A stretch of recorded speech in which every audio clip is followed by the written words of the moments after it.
guys, this is part 4 of episode 10 of the Boss Battle Show. We're going to talk about the 3D era and Mortal Kombat versus DC Universe. No!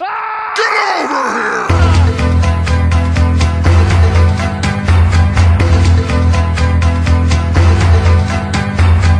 Alright, welcome to part 4 of our Mortal Kombat retrospective, the Legacy Celebration. We're going to talk about the 3D era.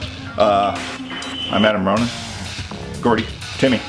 So, Mortal Kombat took an absence after Mortal Kombat 4. It didn't do well. MK4 kind of bombed. That didn't bomb, but it wasn't the juggernaut that it was when it was 1, 2, 3. And it kind of disappeared for a while. Everyone moved on with their lives until it resurfaced again with Mortal Kombat Deadly Alliance, no longer in the arcades, straight to release on the original Xbox and PlayStation 2, coming out November 16, 2002. I was really excited about it. I followed it for a little bit. I kind of moved on with my life from Mortal Kombat, and then they were like, I saw it in the magazine. I was like, oh, MK's coming back. Yeah. Word! And then we followed it. I remember Jordan and I waited outside of Babbage's, or was it GameStop then? Probably it was GameStop. It was probably GameStop. Wait outside of GameStop, pick it up when they opened. We played it right there, right over there behind the plates. Mm-hmm. And, it was, yeah, thanks. I liked it. New storyline, Shang Tsung teamed up with Quan Chi, they killed Shao Kahn, they killed Liu Kang. Shit was going crazy in the universe. Full 3D game. They were trying to be like, kind of like Tekken and Virtua Fighter. All that stuff. It was good. Combos. Style combos, the introduction of the 3 stance changes, 1 weapon stance, 2 fighting stances. What'd you think? Loved it. Oh, you did? Absolutely loved it. I thought we were gonna... No, Deadly Alliance, it's actually like, it kind of felt like kind of a little bit of a rebirth, you know? Because, the 3 series was a decline.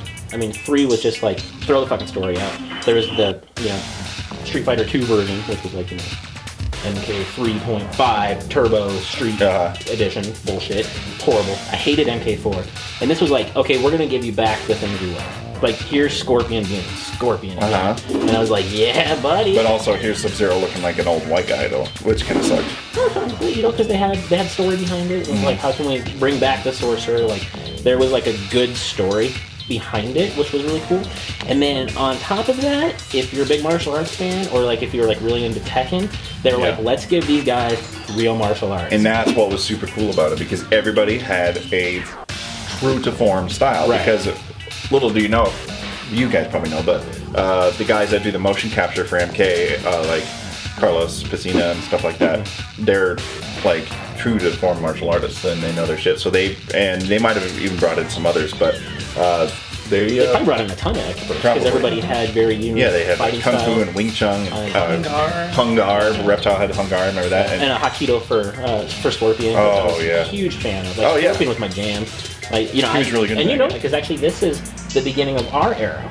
If you recall, when we became friends. Yeah, when we became friends with Deadly Alliance. So that's and I beat you every time. That did not happen. I wish there was a fact check for that. No, it's true, because we became friends. Actually, and this is a good transition point into Mortal Kombat Deception. Timmy and I became friends. We were working together right before Mortal Kombat Deception came out. So actually, both of these people here, Mortal Kombat has strengthened our friendships. Our friendship was mostly birthed out of Mortal Kombat because we were working together, and I was, of course, obsessed with MK because MK6 was about to come out, and we'd always talk about it. And then we started hanging out, and we would play MK Deadly Alliance, and Tim would fucking stomp on my balls hard. And I mean, fighting games as a whole, were in a decline at this point. And it brought back like a really competitive, true to form fighting game with a good system, and it was like, let's do it. Let's bring it back. And I remember having some good long couch sessions with that. And I remember practicing again. Like, where you'd sit at home and you actually would practice your combos. You practice like switching stances. Like, you weren't actually fighting. You'd be like in practice mode type situation. Like, I just want to be better at this game. Right. Yeah. And then you go to your buddy's house and just. Like, you want a tournament with Mortal Kombat 2? Look at these moves. Yeah, exactly. Yeah. And it's also, you Wade. For Wade. And this is also the start of our tradition. Every time a Mortal Kombat game comes out, we did this with Deadly Alliance, and we've done it ever since. We sit down. The first thing we do is a Scorpion versus Sub-Zero match, and then we test all the characters. But we always start with that matchup, and MK Deception finally came out October 4th of 2004. Oktoberfest? That was the first time we had what we call the Oktoberfest. You weren't there for some reason. I don't remember why, but we had a huge party, Gordy and I. We had like 3 or 4 TVs set up in each corner. People were at different stations playing MK.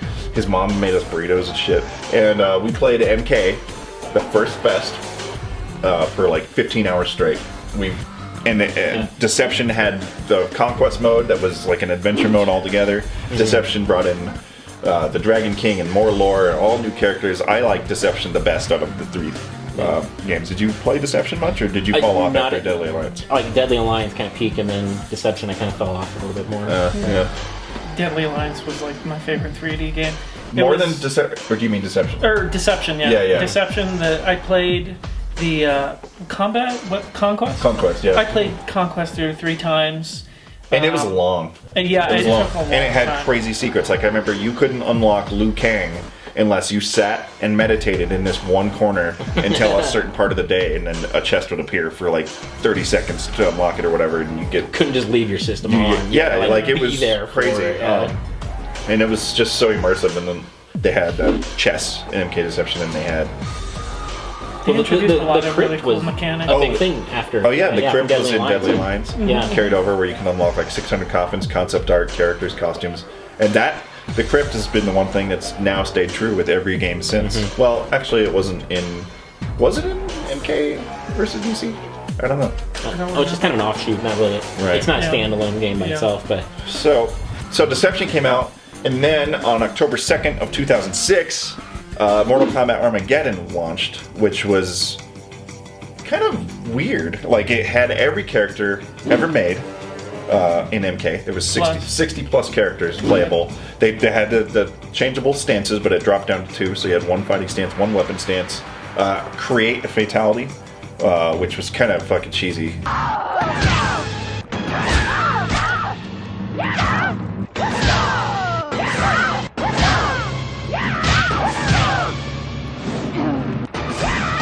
Because they really cut a lot of corners with that game, and then Mortal Kombat hit its fucking slope again because nobody liked Armageddon. It went down like. and again, that was the one I skipped.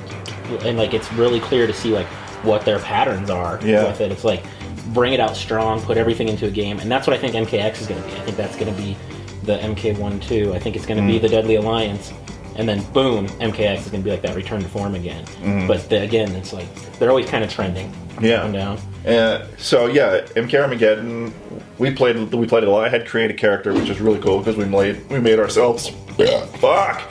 And we fought, and it was fun. You could make like they had pieces, so you could make like Wolverine. You could make Tekken characters, Street Fighter characters. You could even make like Gotchaman characters or something like that. Yeah, I remember Obscure, that. like Japanese Super anime strange. characters. But it was fun. Like we played it a lot, and then MK disappeared again for a little while. Everyone kind of wondered what was going to happen. The MK and then the next gen systems at the time, the Xbox 360 and the PS3 came out. We were all waiting for an MK in Mortal Kombat 8 because we wanted to see what the hell happened at the end of Deception with the giant pyramid and Blaze. At the end of Armageddon with all the shit, the storyline. It was kind of a convoluted, weird storyline, but we wanted to see what happened. And then they're like, "Surprise, bitches!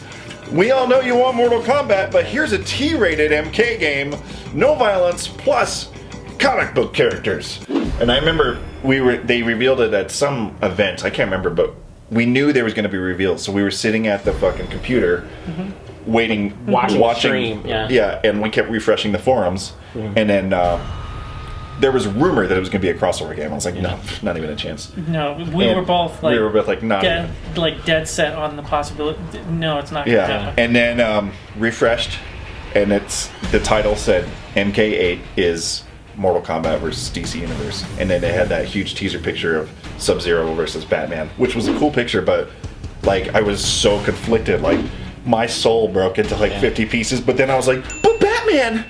But no! Yeah. And then they're like, it's gonna be T-rated. And I was like, T-rated? Where the fucking fuck? Yeah.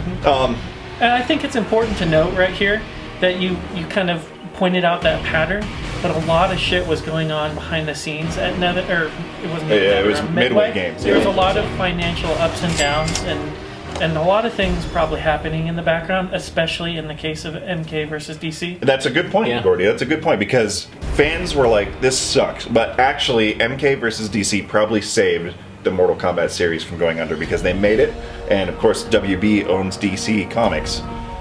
So they made it, and then people hated it. People thought it was terrible. The Rage. The rage! The rage! The rage! Katana! I will destroy you all!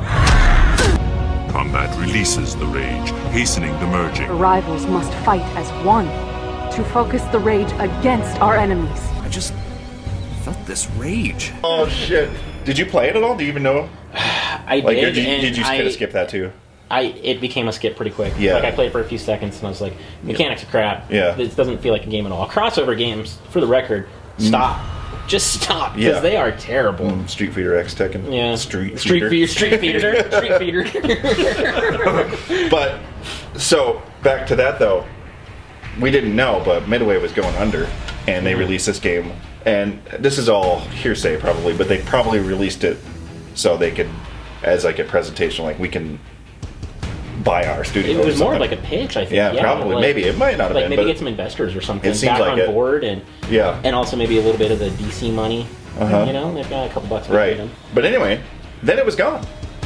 Yeah. And then I remember reading that Midway was closing down, and I was like, I remember having like a weird moment of clarity. I was like, Yeah. no more Mortal Kombat, and that was like a chapter of my life ending. I was like, that's really strange. I'm never gonna play any more MKs. And that'll probably lead us to our next segment, which is going to be the reboot of Mortal Kombat that came out in 2011. So we'll see you for part 5.